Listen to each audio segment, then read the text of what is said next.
kami menggunakan konsep itu kemitraan yang berbasis pada rantai nilai, Pak. Artinya apa? Sebuah UMKM itu bisa berkembang kalau dia dicantolkan dalam rantai nilai dari perusahaan besar, Pak. Sehingga ibarat pesawat, Pak, pada saat pilotnya itu menerbangkan pesawat, itu the whole passenger also will fly, Pak. Seluruh penumpang akan ikut terbang. Penumpangnya siapa? UMKM tadi.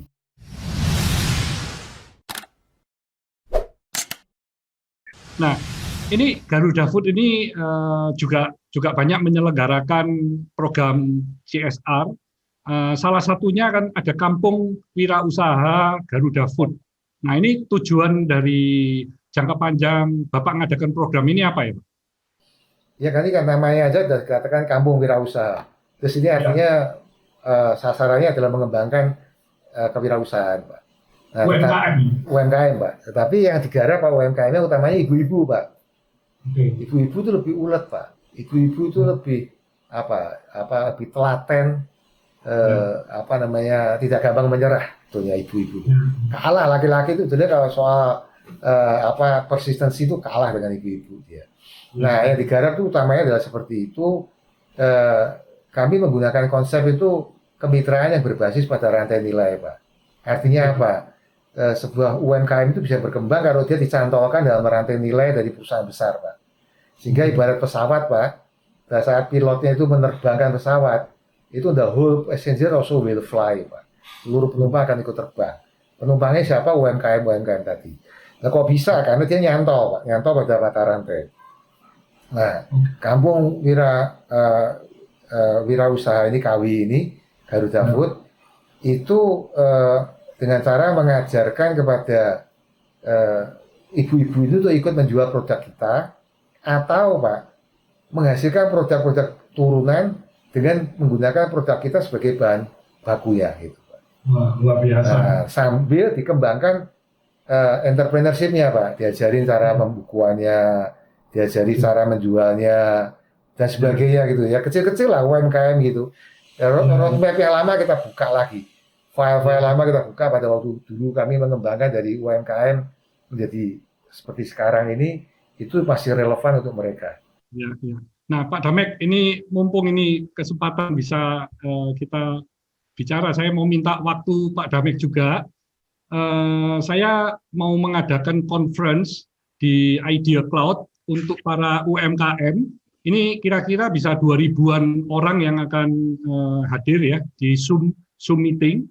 Saya minta Pak Damek bisa ini ya membawakan satu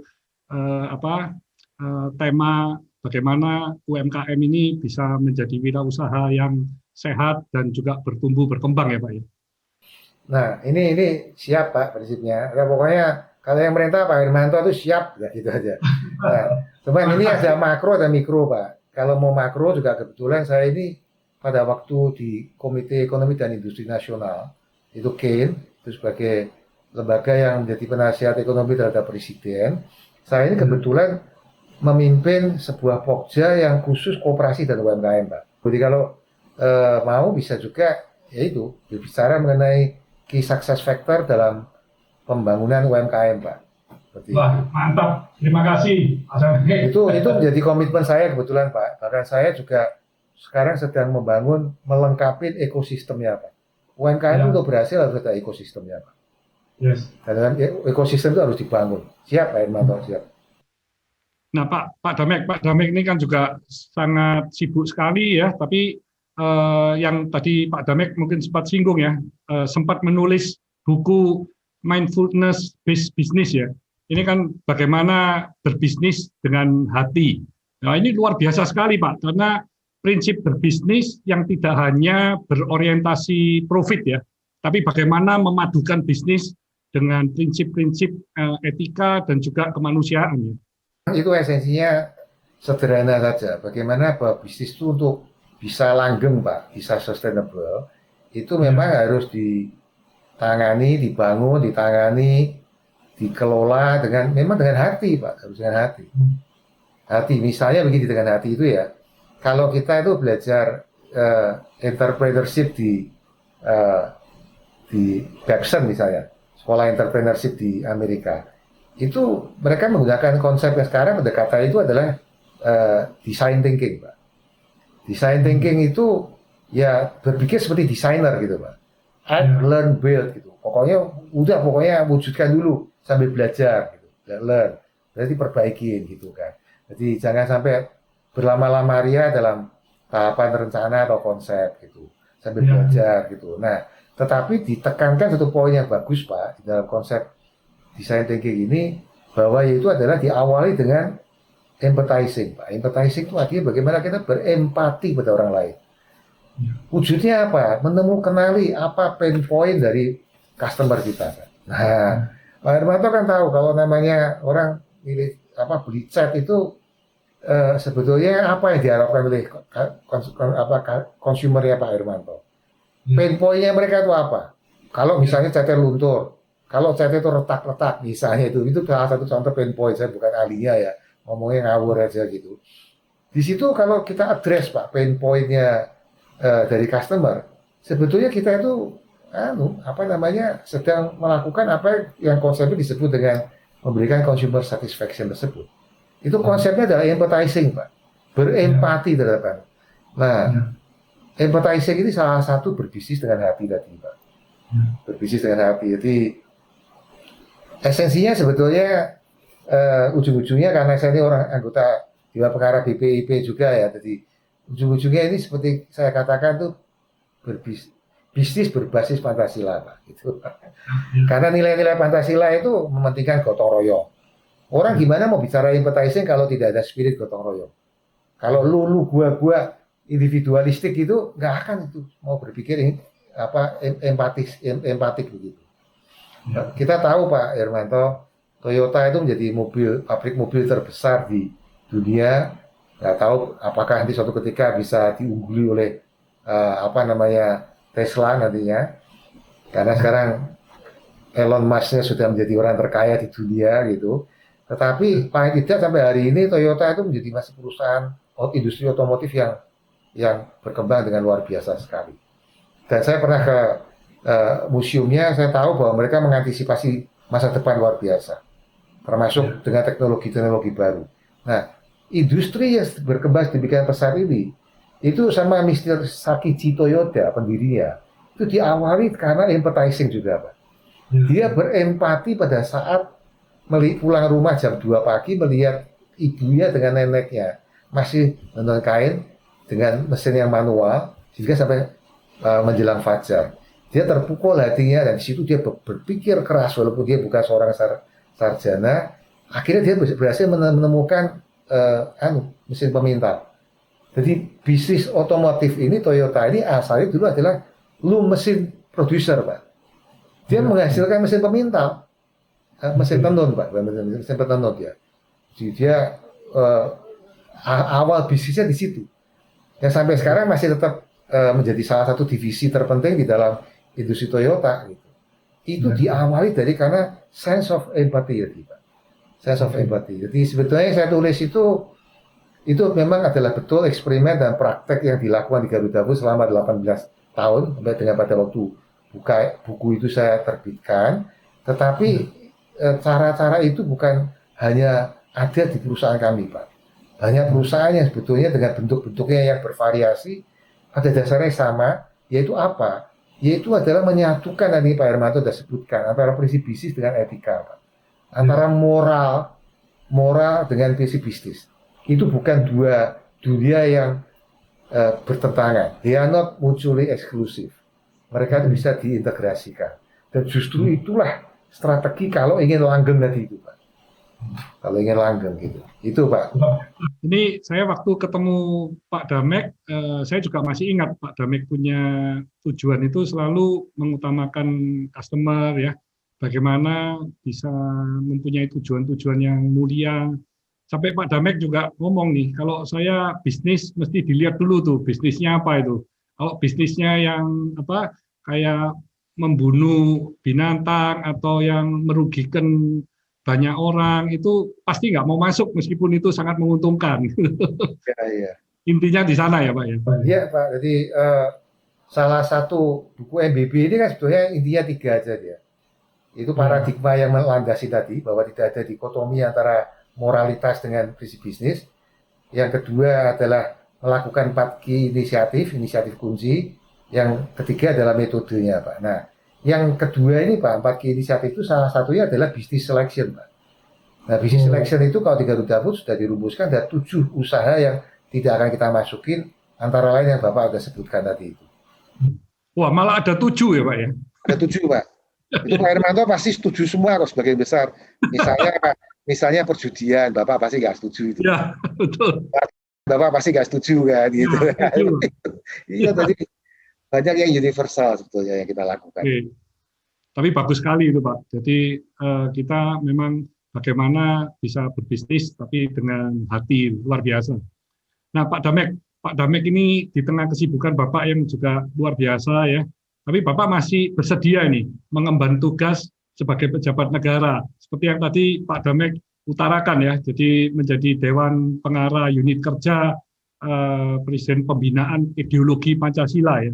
Juga menjadi anggota Komite Ekonomi Industri Nasional. Selain Bapak juga aktif menjadi Ketua Dewan Pengawas di Majelis Budayana Indonesia. Ya. Wah, mungkin masih banyak lagi yang nggak bisa saya sebut satu-satu. Tapi bagaimana nih Pak Damek bisa membagi waktu sebagai pengusaha, juga sebagai pejabat negara, sebagai kegiatan-kegiatan sosial yang banyak dengan keluarga dan juga relasi ya. Pertama kalau mau mengikuti cara saya, jangan jadi CEO Pak. Kalau sudah jadi chairman itu boleh. Okay. Kalau CEO jangan terlalu banyak begitu. Karena CEO itu membutuhkan fokus yang luar biasa. Jadi mesti memilih Pak, nggak bisa nyabang-nyabang begitu. Itu pertama. Yang kedua, walaupun chairman pun kok bisa saya merangkap-rangkap gitu. Saya itu sederhana aja Pak. Sebetulnya 2 prinsip yang saya terapkan. Pertama hukum sosiologi, yang satu lagi adalah prinsip manajemen Pak. Nah hukum sosiologi itu dulu saya diajari Pak. Tiap orang itu dalam hidup punya banyak status sosial Pak. Sebagai papa, sebagai adik, sebagai saudara, sebagai tetangga, sebagai atasan, sebagai segala majikan, sebagai pemilik, sebagai pembayar pajak dan seterusnya, banyak sekali status kita. Nah, hukum ini mengatakan setiap status sosial itu memerlukan peranan sosial, mempunyai peranan sosial. Dan kalau peranan sosial ini tidak dijalankan akan terkena kontrol sosial. Nah, sederhana aja. Sehingga saya dalam hidup itu Pak, saya kalau terima sebuah jabatan, saya identify dulu apa peranannya.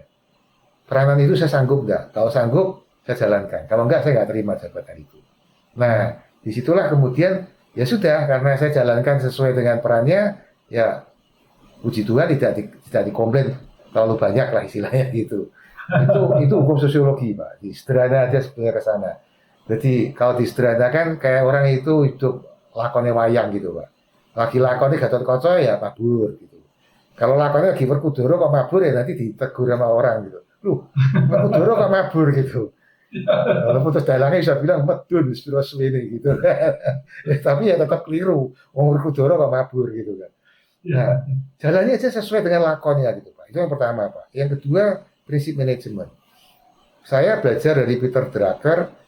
Beliau mengatakan bahwa di Essence of Management dia mengatakan getting things done through the effort of other people. Yaitu adalah mencapai satu tujuan melalui orang lain Pak. Nah, esensinya apa? Bangun tim, kemudian delegasikan.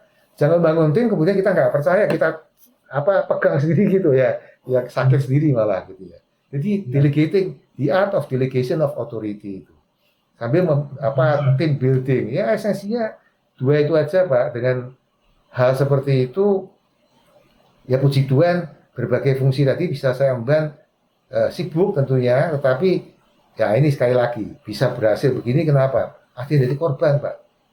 Kita itu istri Pak, istri jadi korban. Waktunya kurang buat istri kan. Tapi istri saya is very supportive Pak. She is very supportive. Nah, tadi kalau Pak Hermanto mengatakan begitu, saya setuju, memang betul. Coba kalau dia tidak supportive, saya digegerin terus. Jadi ribut misalnya gitu kan. Ya nggak bakal berhasil gitu.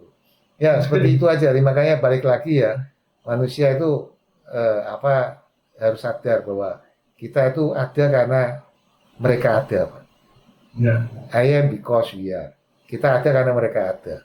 Saya ada begini karena ada istri saya, ada anak saya, ada saudara-saudara saya, ada karyawan saya, ada sahabat saya seperti Pak Hermanto begini. Dan seterusnya Pak, nggak ada habisnya Pak. Ya. Nah, Pak Damek, ini Pak Damek kan sosok yang bagi saya sangat sebagai panutan ya. Menurut Pak Damek, apa sih arti sebuah kesuksesan menurut Bapak ya? Ya kalau ini saya punya definisi sendiri Pak. Boleh tidak setuju Pak, tapi ya karena saya ditanya saya jawab dari definisi saya sendiri. Bagi saya sukses itu adalah sebuah pencapaian Pak, is a one achievement. Ya. Yang berkelanjutan Pak, di antara dua tembok kegagalan. Jadi achievement yang berkelanjutan di antara dua tembok kegagalan. Jadi kalau achievement toh tapi tidak berkelanjutan, ya itu sukses yang sifatnya sekali-kali gitu ya. Tapi kalau sukses yang berkelanjutan ya sukses besar adalah sukses yang merupakan himpunan dari sukses-sukses kecil gitu kan. Okay. Di antara dua tembok kegagalan Pak, artinya apa? Ini pada tataran filosofisnya. Kalau kita mengalami kegagalan, kita harus mengingatkan diri kita sendiri. Ingat, kita sedang menabrak tembok kegagalan yang pertama. Jangan menyerah, jangan menyerah. Karena kalau Anda bisa melewati tembok yang ini, Anda akan masuk ke dalam zona keberhasilan, sukses zone dia. Tapi pada saat Anda sukses, jangan lupa diri. Karena Anda akan segera ketemu dengan tembok kegagalan yang kedua, Pak. Nah, dengan cara begitu kita bisa mengextend, Pak. Dorong tembok kegagalan kedua itu diwaspadai sehingga suksesnya bisa dipertahankan lebih lama lah kira-kira begitu. Ya, biasa. Nah, Pak Damek ini juga salah satu tokoh yang sangat sukses ya.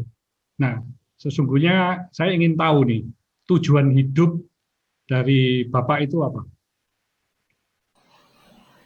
Ya. Saya ini intinya begini Pak, dalam hidup saya tidak mau orang hidup tuh bisa 80 tahun itu sudah panjang umur Pak. Sudah panjang umur Pak. Ya. Tapi saya nggak mau sekarang umur saya 65, saya nggak mau kalau misalnya saya diberikan karunia usia sampai 80-an tahun, saya tidak mau menghabiskan sisa waktu saya ini hanya untuk cari duit Pak. Saya tidak mau. Ya, cari duit itu urusan anak-anak saya, urusan profesional saya Pak. Saya hanya mengawasi Tutwuri Handayani saja. Nah, lalu apa yang saya masih kejar Pak? Yaitu adalah saya punya prinsipnya adalah from success to significant Pak. Dari keberhasilan menuju ke bermaknaan Pak. Meaningful life Pak, meaningful life. Apa itu bagi saya, ini balik lagi nenek moyang kita mengajarkan Pak. Urip iku urup. Urip iku urup itu artinya hidup itu harus berfaedah, bermakna bagi banyak orang.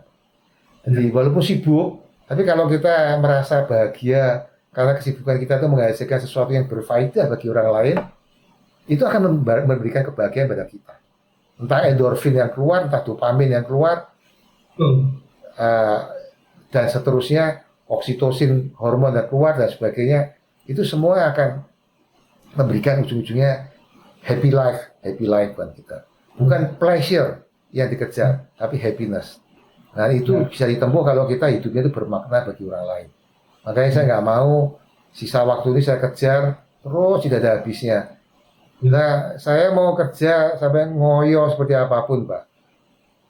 Orang itu ada jatahnya Pak. Iya. Ada jatahnya. Sampai stroke Pak, saya nggak bakal sekaya kayak Pak Antoni Salim misalnya gitu. Udah, saya harus tahu diri. Saya respect pada beliau. Beliau memang lebih kaya dari saya. Saya respect dalam konteks itu. Ya sudah, tidak lalu berarti harus membuat saya merasa kompetitif untuk terus tidak mau kalah mengejar pencapaian yang dicapai oleh beliau. Menyakiti diri sendiri Pak, seperti itu. Ya. Harus ada sense of grateful Pak. Ada sense of gratitude.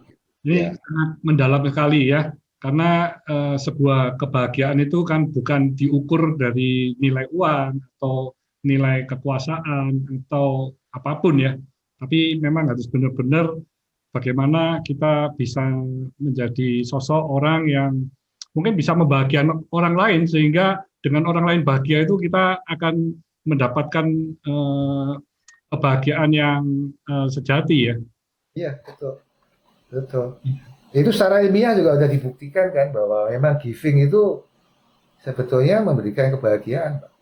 Ya, Giving tidak hanya dalam artian uang ya Pak ya. Orang seringkali memaknai giving hanya dalam artian materi. Giving ya, bisa berbagai bentuk, termasuk ya, memberikan waktu, memberikan ide, memberikan uluran tangan dan sebagainya.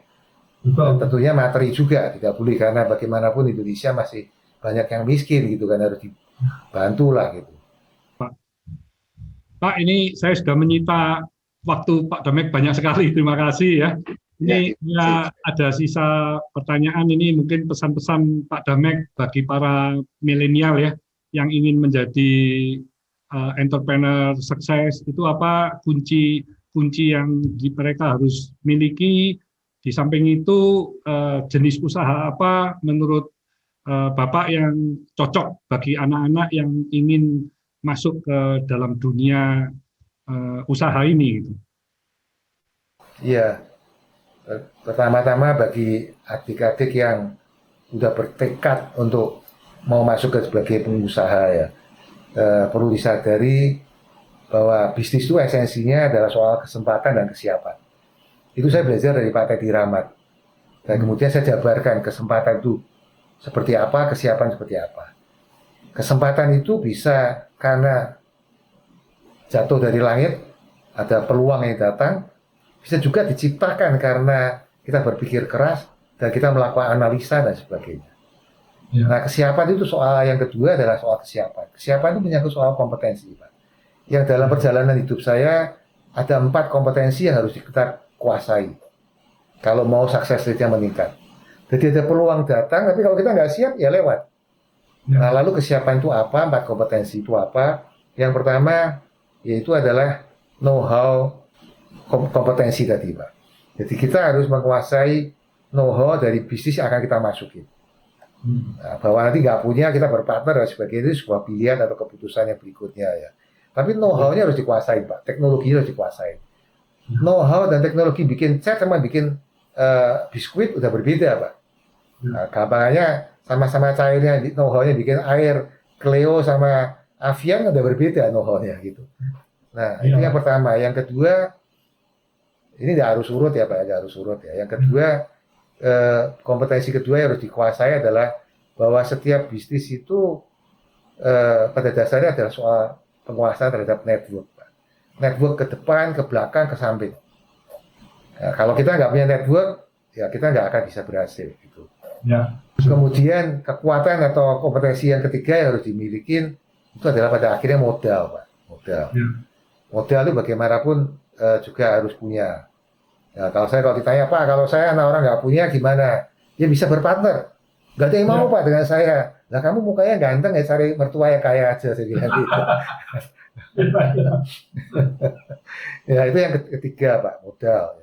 Yang empat Pak, ini last but not least Pak, itu adalah manajemen Pak. Ya. Manajemen pada akhirnya. Makanya kalau mau lengkap, kalau kita hanya punya salah satu ya cari partner. Ya, ada seperti saya waktu tadi direkrut oleh Pak Dwi diberi saham kosong, saya ditarik sebagai managing partner, Pak. Ya. Seperti itu. Nah, itu yang apa harus disiapkan dengan baik. Ya, nyiapkannya juga nggak usah terlalu lama-lama, tadi pakai design thinking lah pokoknya. Tapi berpikirnya sistematis, tapi tidak perlu terlalu berlama-lama ria. Yang penting pokok-pokoknya udah disiapin semua. 4 kompetensi udah dibangun. Ini ada peluang yang lewat. Nah, peluang apa? Peluang itu sifatnya ya spasio-temporal, Pak. Artinya dia itu subject to space and time dia.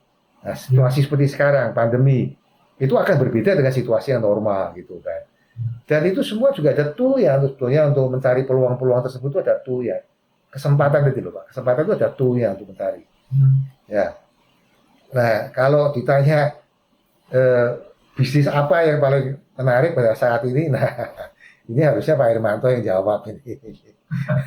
Pak Hermanto ini gagasan bisnisnya tuh, produktivitasnya itu saya sekarang udah keteteran lihat ya gitu.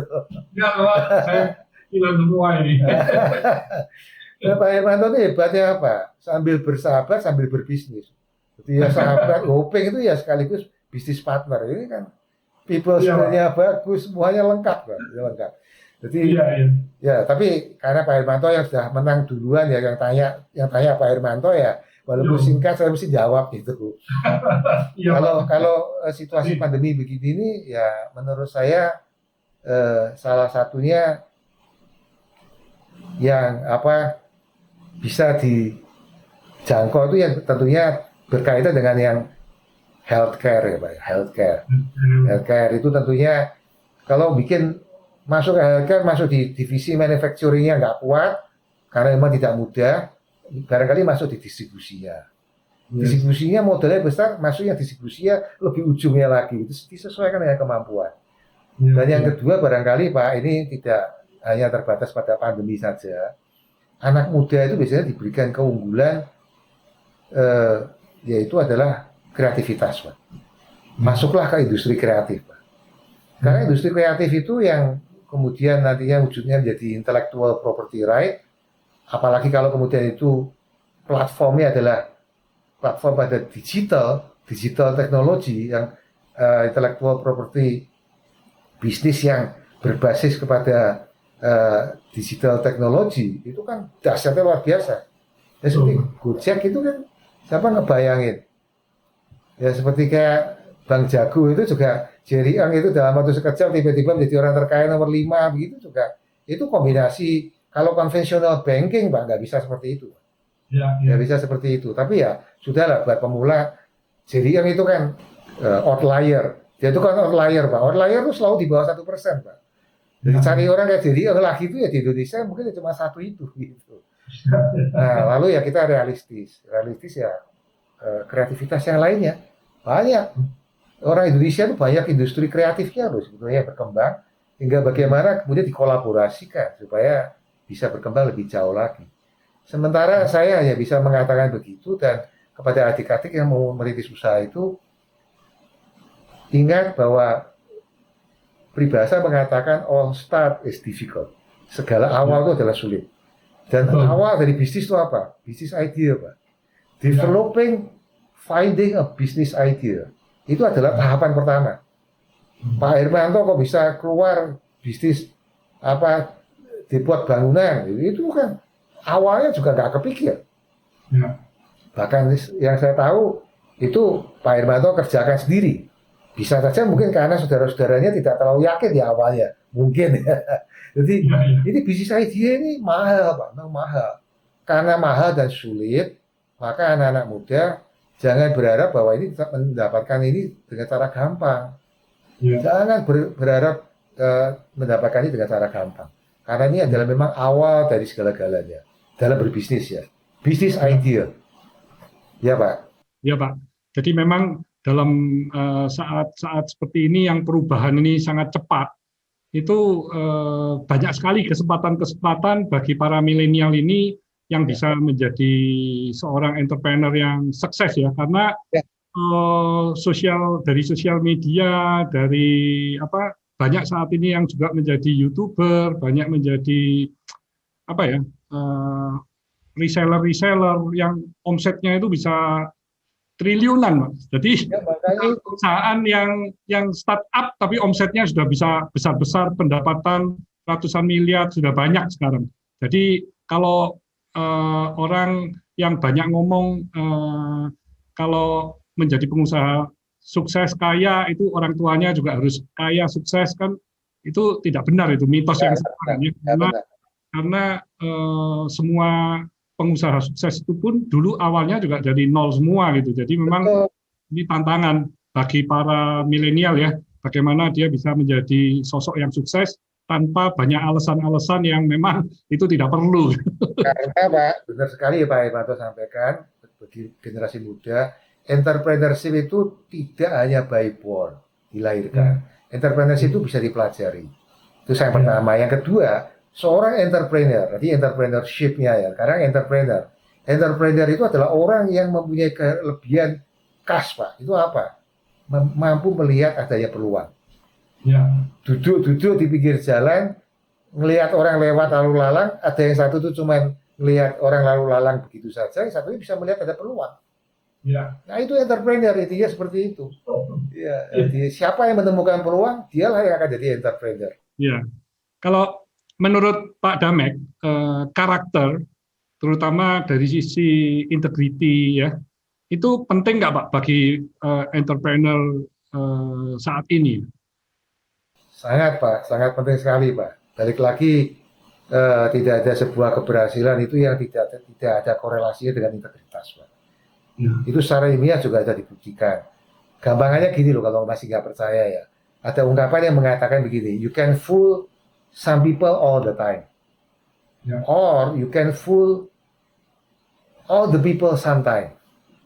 You can fool some people all the time, or you can fool all the people sometime. But you cannot fool all the people all the time. Nah, artinya bisnis itu kan tujuannya dibangun untuk jangka panjang, Pak. All the time. Jadi, kalau sekali-kali kita mau sukses dengan cara bohongin orang, jualan mobil bekas, udah pernah penyok semua, ditentang, jadi kelihatan bagus, terus bohong, ini masih mulus segala macam, you can fool some people all the time. Tapi nggak bisa semua orang, Pak. Nah, kita konsumen itu kan maunya semua orang sepanjang masa, kan gitu. Ya. Jadi harusnya jujur, ujung-ujungnya di situ jujur, jujur. Udah jujur tuh kekasih yang di atas sana, Pak. Gitu. Ya. Dan kekasih dari konsumen, Pak. Mana sih ada konsumen yang mau dibohongin gitu? Apalagi era sekarang loh, Pak, era medsos, Pak. Sekali kita melakukan kekeliruan, Pak, itu viral, habis dalam sekejap. Habis dalam sekejap itu. Peluang jadi hilang semua. Hilang semua. Hilang semuanya. Kayak bagi anak muda, kalau saya boleh memberikan pesan, ingat bahwa tidak ada sukses yang mudah. Ya. Tidak ada sukses yang mudah. Dan yang kedua, anak muda ini barangkali yang mungkin tidak semuanya memiliki, jangan mudah menyerah. Ya. Pada saat menghadapi kesulitan, anggaplah itu vitamin. Jadi, jangan mudah menyerah dan camkan bahwa tidak ada sukses yang mudah. Ya udah nih, pokoknya geludung aja gitu loh, Pak. Terima kasih nih Pak Sudamek atas sharing-sharingnya yang luar biasa ya. Ini tentu para sobat sukses ini sangat beruntung sekali, dan kalau mau mendengarkan jangan hanya sekali, tapi beberapa kali nih. Karena apa yang diungkapkan, yang diomongkan oleh Pak Damek itu dalam sekali itu artinya ya. Pak Damek ini dengan super timnya bisa membangun suatu bisnis, bisa menjadi sebesar Garuda Food ya, salah satu perusahaan makanan minuman yang terbesar ya di saat ini, dengan tidak semata-mata hanya orientasinya profit saja, tetapi ini bagaimana berbisnis dengan hati. Ini adalah suatu sharing edukasi yang sangat baik bagi para sobat sukses ya, karena tidak banyak pengusaha yang mampu memainkan dua hal paradoksial yang dengan baik dan berimbang ya. Stay humble, stay positive, stay on fire.